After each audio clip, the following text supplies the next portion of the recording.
Ya kai ɗan uwana, yake al'uwata, kar ki taɓa mai da ayyukanki ko kuma mai da ayyukanka dutse kana hawan su kana leƙon na 'yan uwanka.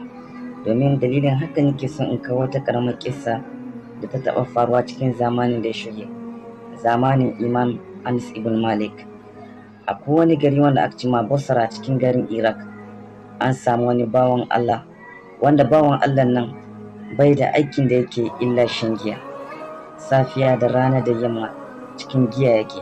Zan iya ce muku mutum ne wanda a zamanin su akan cewa shine wanda ya kowa ragacewa, shine wanda ya kowa kaskanci. Bawan Allah nan da safe da rana cikin giya yake. Shine wata rana yana cikin shaye-shan giyan shi, domin duk inda ka gane shi a zamanin su cikin abin da suke sa giya yana riƙe hannun shi. A lokacin yana cikin tahiya, yana cikin shayen shi, yana cikin maye, sai cinkai wani bawan Allah wanda mutane sun gewaye shi. Mutanen nan, wannan bawan Allah da mutane suka gewaye yana saman jaki. Mutane sun gewaye shi, kuma bawan Allah nan kowa yana son kusance shi, kowa yana son ya mai magana ba. A lokacin da ga haka yana cikin mayen shi, sai ta kukkumtsa yana shiga tsakanin wannan mutane. Ta ja mashayi ne ko gani kauce mai yake. Haka sai da ƙara so kusan wannan bawan Allah wanda a saman jaki, wanda kowa ke sai mai magana. Lokacin nan sai ce ma mutane, shin wane ne shi wanga mutane? Dan abun ya ba mutane mamaki da shi bai san kowa ne ba. Lokacin nan mutane suka ba shi amsa, suka ce ai wanga shi Ashabi ne. Ya ce wane ne Ashabi? Suka ce mashi Muhajid ne. Abin da aka ce ma Muhajid shine wanda ke tattara hadisan manzon Allah annabi Muhammad sallallahu alaihi wasallam, kuma hadisai sahihai, kuma yake amfanar da su zuwa ga al'umma. To shine suka ce ma wannan bawan Allah da ke gani saman jaki, shi tunda bai san kowa ne Ashabi, to Muhajir ne wanda shi aikin shi ne tattara hadisan manzon Allah annabi Muhammad sallallahu alaihi wasallam, kuma ya amfanar da su zuwa ga al'umma. Sai ya samu kuzarin tare jaki wannan na wannan bawan Allah. Mutane duka ana kallon ikon Allah. Me yace ma wannan babban malami wanda mutane ke girmamawa shi saboda rashin kunya da tsageranci, sai ce mashi, idan kai lalle Muhajir ne, ina son ka karanta mana hadisi guda na manzon Allah annabi Muhammad sallallahu alaihi wasallam. Allahu akbar. Manyan mazaje Allah wani subhanahu kan ba su dama kullum su samu mafita in an yi ataken su da wata tambaya. Me yace mashi? Hadisin da ya karanta mashi, hadisi guda ne ka cile karanta mai, kuma ga shire ba mai tsawo ba. Ya ce mishi yana ɗaya da abin da aka rike cikin hadisai na manzon Allah sallallahu alaihi wasallam, shine cewa in baka san kunya ba ka yi abin da kake so. Haka kawai ya gaya mashi, bai ƙara wata magana ba, kawai shige gare shi. Bawan Allah nan ya tsaye wuri guda bai motsa ba.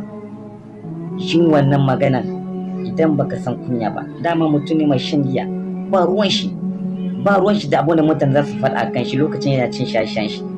A lokacin nan jin wannan hadisi sai ya tsaye wuri guda ya soke kai. Ban ya soke kai, kamar ya tashi da kwana ne, kamar an tada shi da kwana ne. A lokacin da ne dawo ya cin shi, abin da a rike gare shi irin kulbar da suka sa giya suna shi a zamanin su, ya yadda ta. Bawan Allah nan daga nan yayi nadama cikin wanga shaye-shaye da yake. Lokacin da na hankalin shi ya dawo, ya dibi kan shi, wadda giya ta kaskantar da shi, wadda giya ta walakaitar da shi, wadda giya ta canza shi kwata-kwata. A lokacin ne ɗauki ne kyautata halin shi, ya nisanci giya. Bayan ya nisanci giya, kawai a lokacin nan ya yi ƙoƙari ya yi hijira, ya bar garin wannan Basra, ya yi zuwa ina? Ya yi zuwa Madina, da Imam Anas ibn Malik ke kiraye. A lokacin nan ta yi ta nema inda Imam yake, Anas ibn Malik ya ta same shi. Bayan ya ji ya same shi ne ya fara karatu wajen shi. Bayan Allah ne ya fara karatun hadisai wajen Imam Anas ibn Malik, ya zama babban malamin shi. Allahu akbar. Har inda ya kai shi ma ya zama mutum wanda ya zama babban malami ba.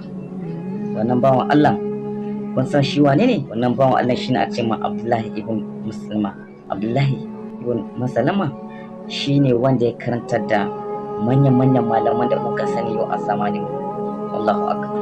Su wane wannan malaman da muka sani a zamanin mu masu rawaito hadisai? Shine Imam Muslim da Imam Bukhari. Wannan mashayin giyan nan shine karantar da wa'an gabawan Allah.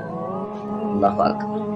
Wannan mashayin giyan shine karantar da Imam Muslim da Imam Bukhari, wa'anda yau duk hadisi na muke karanta kuna ji ana taruwa har Muslim ko Bukhari ko har ya rawaito shi ko Muslim ya rawaito shi.